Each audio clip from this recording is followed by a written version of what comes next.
juicy going on Facebook? Is there anything juicy going on TikTok? Y'all let me know. A lot of people sent me this story too.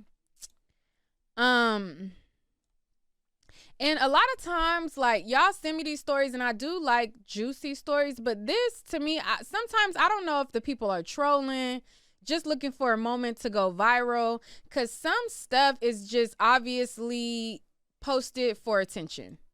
Like, this is one of those stories that I looked at and a lot of y'all sent it to me.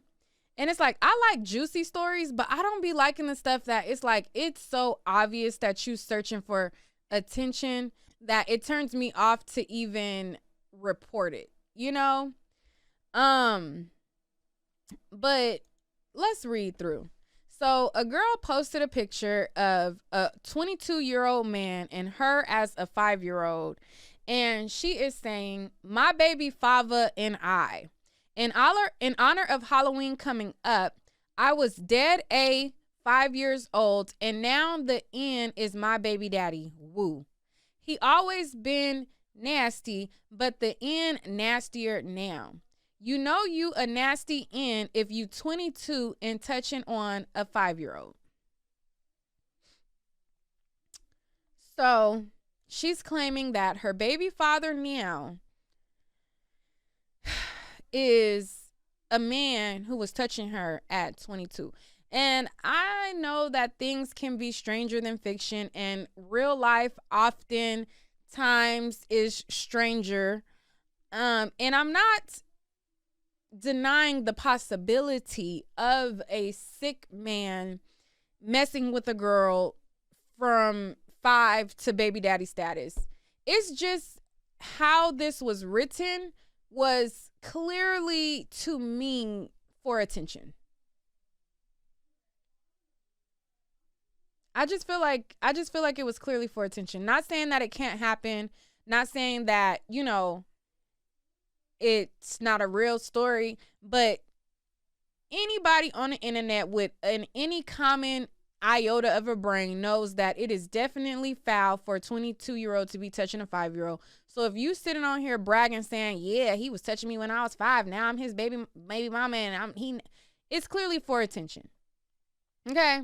So she posted a picture of the guy and the baby, and she says, the cool guys, I love my boys. And somebody commented and said, I'm hoping that maybe that's some twisted kind of troll account. I just saw the post on Facebook and there's some really disturbing discourse in the comments, like the situation is funny.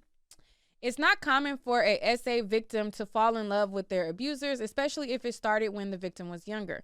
Now, I do agree that it is a thing of SA victims falling for their abusers. However, again, the post screams attention.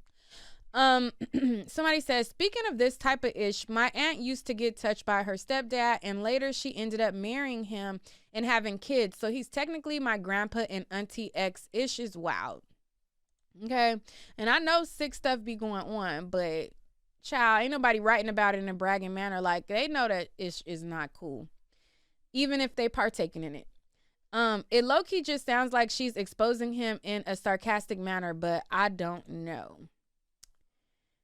That is what I am thinking. I mean, what will be his response once he sees the post? Somebody gonna show him. I hope we don't hear about her in the news. Someone says, should we leave it up to prayer? Because I have half a mind to contact CPS. Another person says, sending them to prison isn't enough anymore alone. They need to be studied and brain experiments ran on them to understand where it comes from while in prison for life with no parole options, in my opinion. Another person says, it's real out here. Y'all protect your kids. Shaking my head. Okay. So, anybody who this has actually happened to in real life, my heart goes out to you. Anybody who has been touched, tampered with it any type of way, I feel like children are innocent, and it's sick that there are men who will violate a child's innocence. But some stuff is just, I can't even put it into words. And this was